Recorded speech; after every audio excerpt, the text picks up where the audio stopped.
How's it going, everyone? Jake and Mark here with a quick discussion on the Clippers' future after a brutal loss in Game 7 to the Nuggets, which I'm pretty pissed about. But we're also going to kind of talk about a little bit of Paul George's future with the team, kind of where that might be, maybe a trade on the horizon, possibly. Get a little bit into that. Doc Rivers, maybe possibly exiting as a head coach of the team. We'll see maybe a possible new head coach stepping in if that guy's on their coaching staff right now, or if it's going to be someone from the outside looking in. Not gonna lie, I'm pretty damn pissed off as a Clipper fan that they lost. As I said in episode 2, during our Eastern Conference Finals discussion, I was, as well as the rest of the basketball world, to be honest, was really looking forward to Clippers versus Lakers. And also see my team just advance to the conference finals, to be quite honest, for the first time in team history. So it would have been fun, but clearly it didn't happen. So much for that. And Mark, I mean, I hope you're doing better than I am after that damn good game 1 of the Heat Celtics. He came over with a win, obviously, after the damn just filthy block at the rim on Jason Tatum. What do you think of that? Look, man, we were down early, but never in doubt. With this team, as long as we can keep it within about, 10 to 8 points going into the fourth quarter, we got a chance because we're just one of the best fourth quarter teams in the league. And once again, Jimmy and Bam just come up big time. Tyler Hero come up big time. Dragic big time. Crowder big time. That's just what the Heat do, and that's been pretty much the story of that team the second half of the season. Yeah, the Celtics came out firing too. It was a pretty quick start for them. I think they were up like almost 10 or 15 points early, and then the bench came in, and all of a sudden the game started slowly flipping the Heat's favor. As we kind of discussed, that was a place where the Heat probably had the favor.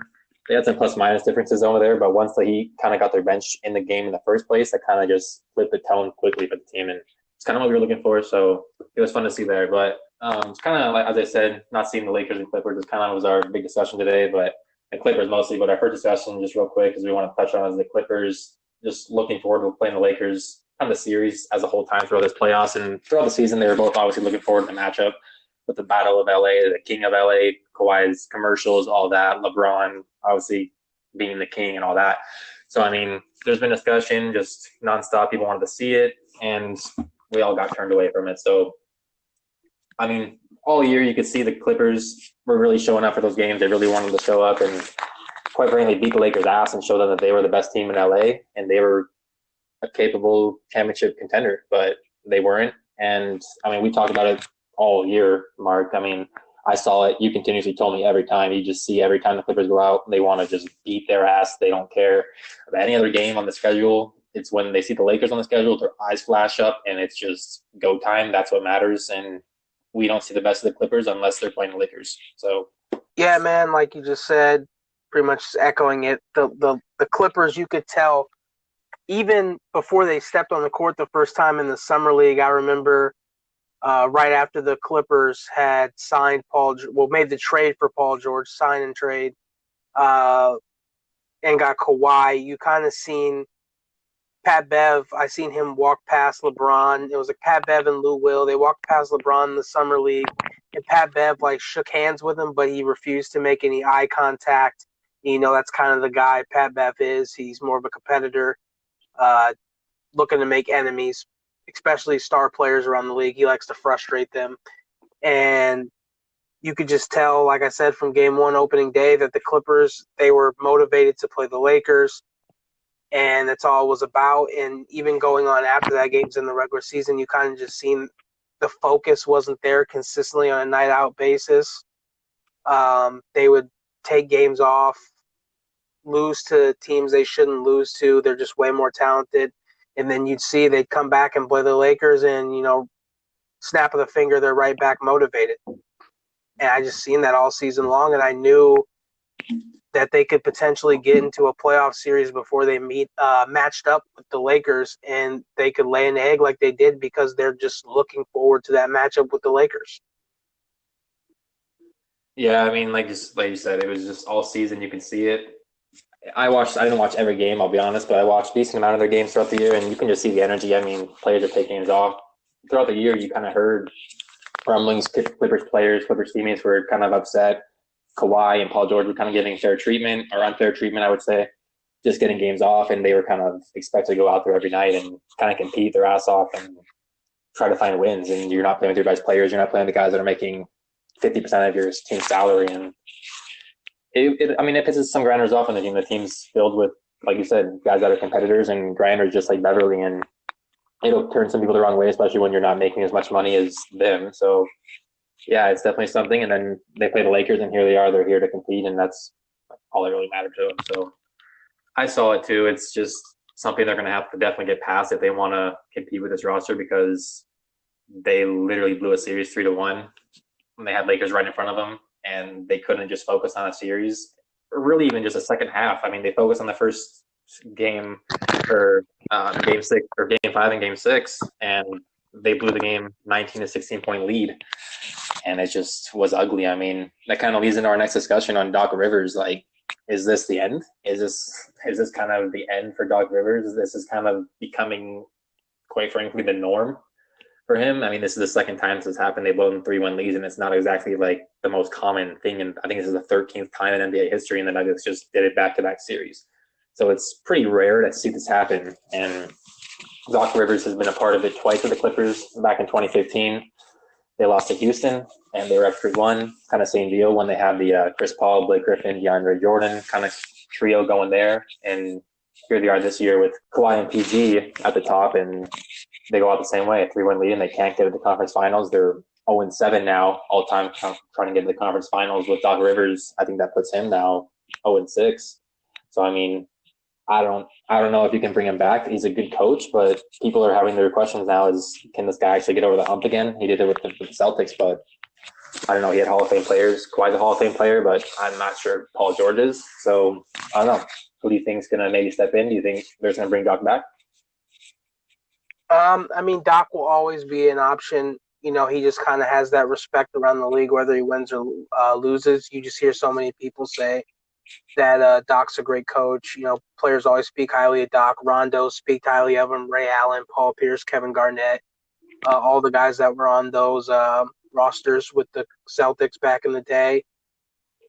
And you know, there is a couple good coaching candidates out there. For one, you have two guys who are already a part of the coaching staff with Tyronn Lue and Sam Cassell. So if they do get rid of Doc Rivers, I think those two are two guys that you have that are already in the organization and know the organization well, and they can kind of just step in and take over for Doc, and maybe it'll be, you know, a new face. Players will feel, you know, refreshed, something new, and maybe they'll be more motivated again. And then there's two other coaches that just hit the market, both from the Western Conference. Billy Donovan just told the Thunder he was not going to renew his contract, and the same with Mike D'Antoni. Those are two coaching options that could come in and coach the Clippers and give them, you know, fresh start. What do you think? I mean, as a Clipper fan, hearing them name Mike D'Antoni in LA just makes me cringe, to be quite honest. I just wouldn't want it. But if you think about it, his team is almost in a position to kind of play his style. We don't really have a center that we're kind of tied to. We're losing Harrell as well. So, I mean, we could play small if he wants to kind of bring that style to us. I'm not sure that style can win a championship, but, I mean, with what we have, it might be worth a shot, but I'd prefer someone else. I think Tyronn Lue or Cassell is probably the best option. I think they can kind of be a little more of like a motivator, I would guess, than Doc is. I feel like Doc's a great coach, like you said. Nothing against him, but I think when it comes to situations, it's just tough for him to get over that hump and make his players kind of get that kick in the ass and just be like, hey, guys, we're up 3-1. We're a great team. We just need to get over the hump, and that's it. Like, but I don't know if he has that ability to kind of rally his team and stuff anymore. It's just not the way the NBA is. You got to be different now, and I don't know. It's just a different feel right now. I think, like you said, I think a different feel is kind of what this team needs. It's crazy. It sounds it's been 1 year, but everyone's going to probably say, oh, it's been 1 year. They can gel together. But I don't know. We're going to get into a discussion real quick on kind of their future. But the coach I would want out of those ones, I would say, is probably, I'll say Sam Cassell, because I just think that guy's kind of built to be a really good coach kind of in the future. I just think he has a lot built. He's been on a few good teams and seen a lot. He's been a good player in his career, and also I think he's kind of the next guy that's built out to be a really strong head coach. But then you're bringing in a guy who's never done it before, so it's a tough situation to ask him to win. It's something that the Nets are doing too with Steve Nash. So I don't know. quite frankly, I don't know what's the best decision for this team right now. We're in a big hole. But yeah, we're going to get to the next one. I think this is a big discussion. I think this is where stuff needs to change, whether it's with the start of a head coach or maybe Doc stays. I don't know, but I think the team needs to explore trading Paul George. I don't know if you feel the same way. I have a feeling you do, but I don't know. This guy he's a good player.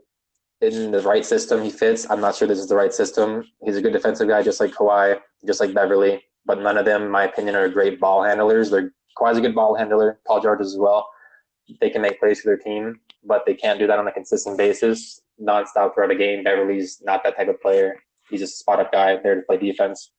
And I don't know. I think they need that ball handler, kind of consistent, just threat with the ball in their hands. Kawhi and Paul George are great off the ball. Give them a little more space to work. And I don't know. I just think that'd be best for them. I think Paul George getting traded is the best decision.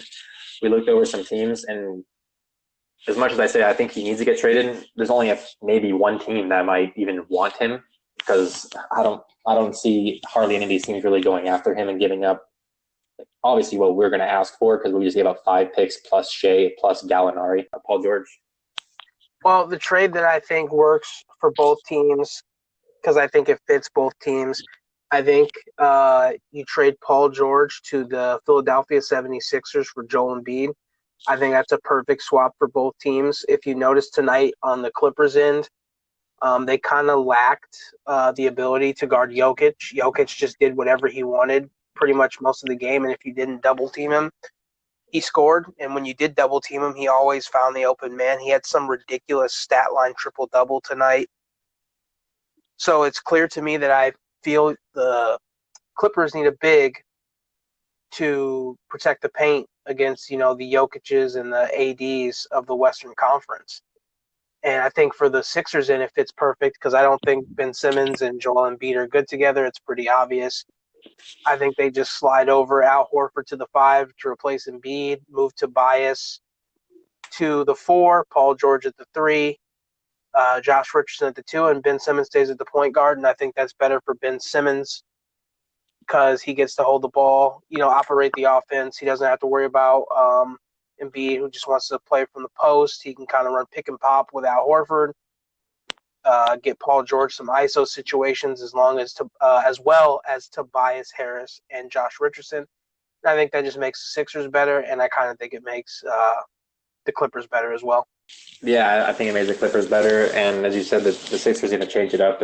Whatever thing they thought was good with Horford and Embiid as a pair with Ben Simmons on the roster, I'm not too sure. With Tobias as well, with re-signing him, I just don't know how they thought that was a good decision. But here they are. They're going to need to make a change, and this just makes too much sense on both ends. Like you said, it opens up a lot for the 76ers, and I think it opens up a lot for the Clippers as well. There's no other way I see us getting a big man on this roster, or even someone capable of kind of playing the position with the roster situation, the cap situation we're in, and who's available. And Embiid's one of the better players in the league, and he's one of the best centers in the league, regardless of who you're looking at. So, if you can add a guy like that, I think you go for it. He fits with Kawhi he fits with Kawhi great. And you have one of the better defenders on the wing and one of the better defenders in the paint. And you got a strong point guard defender as well. You have another guy who can, like you said, play out of the post. It opens up a little more for Kawhi, kind of having the ball a little more in his hands, but still I think they're lacking with the ball handler. They have Lou Will, but I like him in a scoring role more than a kind of creator. But yeah, I think it makes both teams better. I'm not sure if the Clippers still have enough to win, quite frankly. They don't have a lot of depth past that. Their contract situations are just honestly bad. They don't have a lot going for them unless they can kind of convince people to sign better minimums and really low contracts. It's going to be tough for them. But do you want to touch on anything else? Yeah, you could just look at the Clippers roster, what it would be like if they did that trade. I already went over the Sixers. Yeah, you'd have someone like Pat Bev, Landry Shamet at your 2, Kawhi. You'd obviously have to look to get a power forward, because their power forward situation is not great. Morris is going to be a free agent who was a key piece for you guys this season. I don't think you're going to get him back. Jermichael Green, I don't think you want to roll out that guy as your starting power forward. Maybe as a backup player, I think he's a respectable option. Definitely not a starter. And then you got Lou Will off the bench. Obviously, you could plug Lou Will into that starting lineup for Shamet. And, maybe that makes your lineup look a little bit better. But I think everyone knows Lou Will's best off the bench, like you said, coming in as that scorer, and he doesn't have to focus on, starter, and he can come in and play against bench players, which is better for him in the long run, and I think it's better for the Clippers. So it's going to be interesting for the Clippers. I know there's a couple free agent power forwards out there. Maybe you can convince a Paul Millsap, because I know he's a free agent, or Serge Ibaka, and Serge Ibaka could fit in well, help rim protect with Joel Embiid, and he can step out and shoot the three. Same with Paul Millsap, an underrated defender, and he could step out and shoot the three, and he has a good post game. So I think those are viable options for the Clippers, but those could be long shots as well. Those guys are respectable players, and they might get money from other teams. Yeah, I think they definitely could command decent contracts unless they're just looking to strict win. They might just take the pay cut, but yeah, they're gonna have to try to make something work because it's a tough situation right now. They don't have a lot of cap, they don't have a lot of bench depth, and their starters are good, but they lack some major holes. And I don't know, it's gonna be tough. They were really pressed to win this year, and it didn't pan out. Clearly, they're out. So on to the next year. Let's see where it leads to. But our last little quick discussion, just kind of, do we think Kawhi made the right decision leaving the Raptors or coming to the Clippers? I think, personally myself, I think he made a fine decision. I don't know if the Raptors were built long-term. I think they were good this year. I think once they lost Van Fleet, like they're about to, they would obviously not be able to re-sign him. They lost a few other guys as well. So, I mean, I think long-term they weren't really cut out because I think that system pretty needing of what they had, a Kyle Lowry, a Van Fleet, obviously a Kawhi and a Siakam getting better. But I know the East is getting better with the Heat already showing they're great, and same with the Celtics. So I'm not sure if the Raptors had long-term success there. I see where Kawhi wanted, obviously, with the superstar power in LA with Paul George, but I don't know. It's a tough situation. He's closer to home, so that definitely played a factor, but I would say he made the right decision. What do you think? I always believed he should have stayed with the Raptors. I think the roster situation was fine. Yes, they could have lost Van Vliet this year, but I think they would have had easily another chance to go back-to-back as champs. And I always feel, my personal opinion, I think it's hard to leave a team when you win a championship. I didn't understand that. And I thought the roster was good. They would have had Kyle Lowry. Yes, maybe they lost Danny Green, but Danny Green's replaceable. You can always find a spot-up shooter for the men. You could have got someone like Kyle Korver, someone like that. I just thought it was smart. It would have been smart for him to stay in Toronto. I think they pretty much did everything for him. If you go back and look, he wanted to load manage. They did that for him. They did a bunch of stuff his uncle wanted. His uncle was a huge part of his free agency decision. They were kind of willing to do whatever Kawhi wanted. Any roster decisions, I know they even offered to trade for Paul George, who was on the Clippers this season, so he could have done that. He had that option. But clearly, he just wanted to go home in LA. That's what it was about at the end of the day. So, I mean, if he wanted to go to LA, I guess it's the right decision for him. But ultimately, I think he should have stayed in Toronto and attempted to go back-to-back because, that's a hard feat, and not a lot of teams do that. And to do that in Toronto, I think that would have been monumental for his legacy. Yeah, I can agree with that. I mean, I definitely think they had a chance to go back-to-back. I question the long-term success, but if, like you said, if you can go back-to-back with any team, if you can win a championship with any team, period, you should give it a shot. Going back-to-back, nonetheless, is tough to pass up. But he decided to, so it is what it is. I think it was fine. You think it was wrong. We'll leave it at that. We're going to end the episode on that. Just kind of quick little discussion on what we think the Clippers might be doing.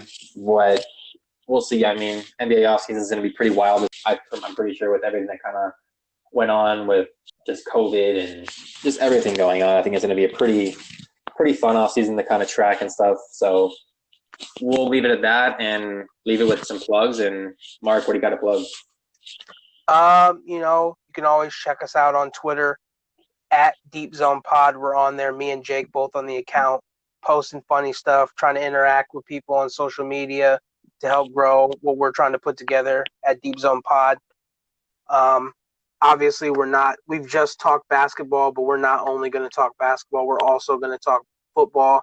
We look to do a football podcast this week, maybe a special guest. And yeah, just like I said, follow us on Deep Zone Pod and go Heat. Yeah, and don't go Clippers because we freaking suck. But yeah, as you heard from Mark, follow us on Twitter. You can find us on podcasts anywhere. It's kind of slowly getting up there as we get going. So slowly you'll be able to find podcasts anywhere.